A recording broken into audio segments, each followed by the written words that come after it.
Ini saya kira menjadi penting, Pak, karena kita bicara uangnya rakyat, Pak. Kita bicara pelayanan kepada publik, bukan IO event pilkada, Pak. Tolong, value for money, Pak. Jangan kita membebani rakyat kita karena keterlibatan pelaksana, pengawas, dan peserta pemilu, Pak. Tolonglah, jangan main-main dengan persoalan ini. Karena bayangkan sekarang CPNS ataupun P3K aja nggak jelas nasibnya, Pak. Kita buang-buang uang untuk PSU lagi. Di mana kita ini punya tanggung jawab?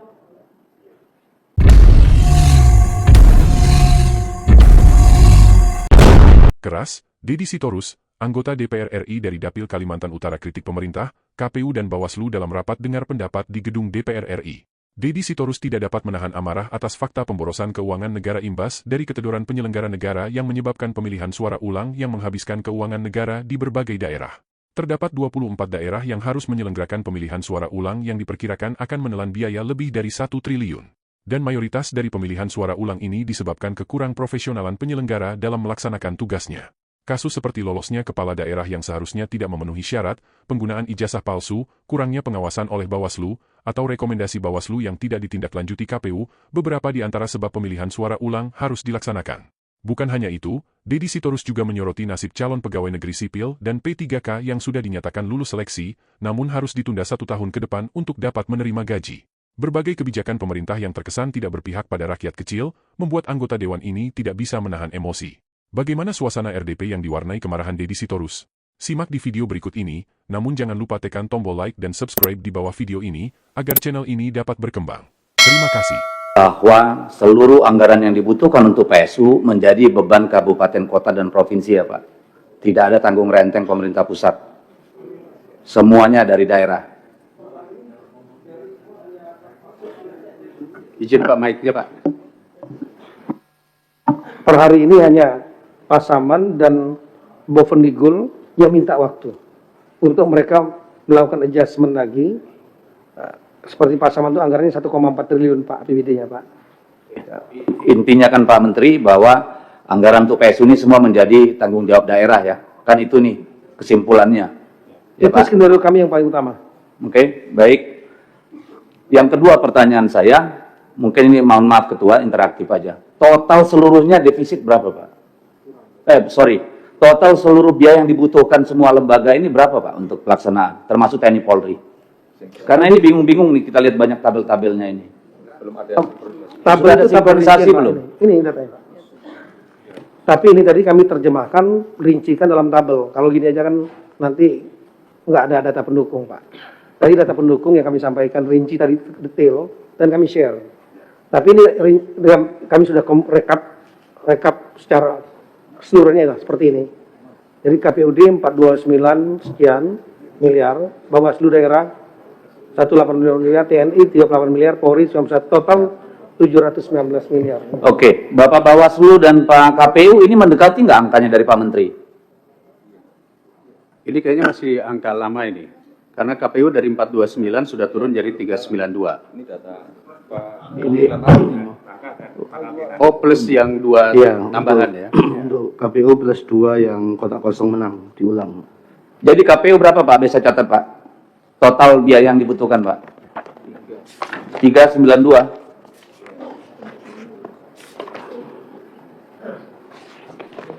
Benar, Pak. 392 miliar. 392, 333 sekian. Oke. Bawaslu, Pak. 164, 560. 164, 560. Makanya tadi 99, kalau lihat yang diterjemahkan di sini kan 99, makanya saya bingung. Kekurangannya Pak. Jadi itu bisa. Kekurangannya 99, ini yang dibutuhkan. Totalnya 164, tapi jika kemudian NPHD, sisa NPHD digunakan, maka ada pengurangan sekitar 60. Jadi totalnya 99 yang bisa jadi itu dikurangi dari sisa NPHD, Pak. Iya, catatan saya tadi begitu, Pak. 99, 166. Oke. Itu juga nanti yang semua ke daerah itu kan, anggaran daerah. Saya hanya ingin mengingatkan Bapak-Bapak, hampir semua daerah kita itu defisit anggarannya, Pak. Kalau saya lihat di sini data yang ada aja sama saya, misalnya. Ini Kabupaten Serang itu defisitnya 116 miliar, Pak. Oke. Papua itu defisitnya 195,4 miliar. Bovendigul itu defisitnya 45,6 miliar. Saya hanya ingin bilang bahwa konsekuensinya adalah pelayanan kepada masyarakat, Pak. Kalau benar, APBD yang mereka ajukan dan disetujui oleh pemerintah itu betul-betul tidak efisien, Pak Mendagri. Tadi kan kalau menurut penjelasan Bapak, banyak sekali yang ngawur itu di dalam anggaran itu, misalnya biaya makan, perjalanan, dan yang lain-lain.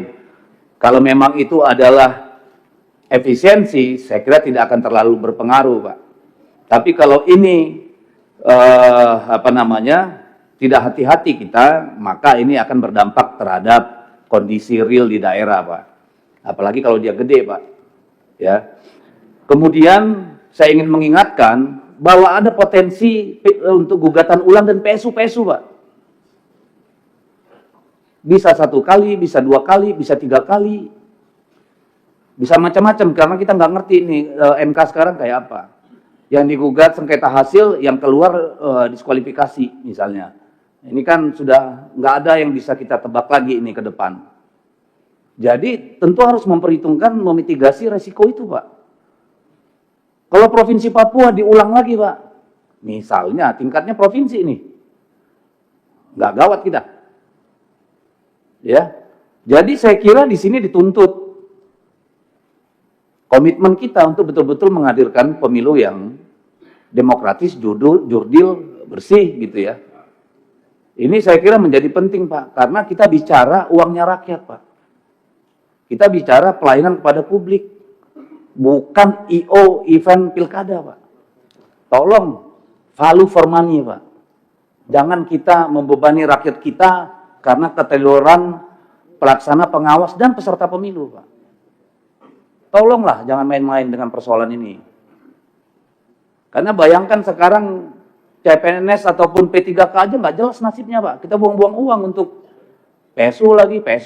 Di mana kita ini punya tanggung jawab? Jadi tolonglah perhatian terhadap hal itu, Pak. Yang ketiga, pertanyaan saya, apakah ini hari libur, Pak? Yang bukan Sabtu Minggu nanti. Kalau tidak hari libur, ya Pak, yang datang ke TPS, berapa persen, Pak? Kan ini perlu menjadi perhatian kita, Pak. Ini saya belum mendengar keterangan soal ini. Apakah dia diliburkan atau tidak. Kemudian, nanti bagaimana konsekuensinya jika ada PSU-PSU ulang, Pak, dengan masa jabatan kepala daerah terpilih, Pak? Apakah juga terpangkas, tetap dihitung per seperti yang kemarin sudah dilantik, atau ada konsekuensi? Karena ini menyangkut hak konstitusi. Periode itu 5 tahun. Ada hal yang harus kita jawab di situ. Kalau nanti pelantikan misalnya jadinya Agustus atau November 2025, apakah dia kehilangan hak konstitusinya tidak penuh 5 tahun? Apakah ada justifikasi untuk itu? Kan perlu dipikirkan. Ya. Lalu kemudian nih kepada KPU, Pak, tentang kampanye dan tahapan. Saya berharap nggak perlu lagi ada kampanye jor-joran, Pak. Kalau perlu di sini, Pak, duduk bareng dengan para peserta pemilu, Pak. Yang paling penting itu seluruh rakyat di daerah itu, seluruh pemilih tahu siapa pasangan calon dan apa yang diperjuangkan. Dan itu bisa lewat brosur, Pak. Dipastikan setiap rumah mendapatkan itu, Pak. Apalagi yang yang tidak mengganti pasangan calon atau hanya wakilnya yang diganti, Pak, nggak signifikan, Pak. Untuk kemudian tahapan pemilunya seperti tahapan pemilu yang normal, Pak. Ini tolong jadi perhatian, Pak. Supaya apa? Kita bisa mengawasi pemilu itu lebih bersih, Pak. Karena kalau terlalu ramai di lapangan, Pak, yang bermain politik uang dan sembako nggak terdeteksi, Pak. Tapi kalau dia betul-betul di-manage kampanyenya, kita bisa berharap pemilunya jadi lebih bersih. Itu kalau menurut saya. Yang kelima, saya ingin mengingatkan bahwa efisiensi jangan mengorbankan kualitas, Pak. Ya, karena resikonya nanti ngulang lagi, rugi juga kita. Jadi efisiensi itu betul-betul tetap dengan konsep tadi, value per money, tapi kualitas tetap. Ya, jangan sampai hanya efisiensi, tapi hasilnya nanti di belakang kita ngulang-ngulang lagi. Yang terakhir nih ke KPU, Pak. Apakah calon yang baru, kan ada juga tuh yang calon bupatinya diganti, itu ngulang dari awal nggak, Pak? Visi misi segala macam, Pak. Karena beda orang kan tentu sudah beda konsep berpikirnya, Pak. Jangan sampai nanti mereka digugat lagi ke KPU karena menyertakan dokumen yang lama, di mana orangnya sudah berbeda. Nah, diputus lagi sama MK tuh, diskualifikasi lagi. Tolong hati-hati dengan hal-hal seperti ini, Pak. Ya, soal-soal legal administrasi, ya, yang seharusnya bisa dicegah, jangan sampai nanti berakhir di di PSU maupun di Mahkamah Konstitusi dan hasilnya kurang baik. Saya ingin menitip pesan saja, Pak, tolonglah kita tidak berlama-lama dengan ini. Jangan sampai ada PSU lain. Ya, tolong kita proaktif, Pak. Ya. Saya minta tolong sangat ini, Pak. Juga tolong disampaikan kepada TNI Polri. Ya. Kalau Bawaslu tidak mampu menjaga semua teritori, apakah itu TPS maupun desa kelurahan, tolong dipastikan, Pak, kita nggak ada PSU-PSU-an lagi, Pak. Ya, karena setiap PSU itu artinya mengambil haknya rakyat, Pak. Mengurangi pelayanan publiknya, Pak. Ya. Saya kira itu dari saya, pimpinan. Terima kasih. Tentu sangat disayangkan bahwa hanya karena sikap tidak disiplin menjalankan tugas, negara harus mengalami kerugian yang tidak sedikit. Anggaran yang seharusnya bisa dipakai mendanai pengangkatan CPNS dan P3K harus melayang sia-sia. Sayangnya, sejauh ini, kerugian negara akibat kelalaian penyelenggara pemilu hanya sebatas pada teguran atau pemberhentian tetap penyelenggara. Belum ada hukuman yang mengharuskan mereka mengganti kerugian negara. Jika ini yang diterapkan, kemungkinan kejadian seperti pemilihan suara ulang dapat dihindari. Setiap penyelenggara harus melaksanakan tugas dengan penuh tanggung jawab agar pemborosan keuangan dapat dihindari.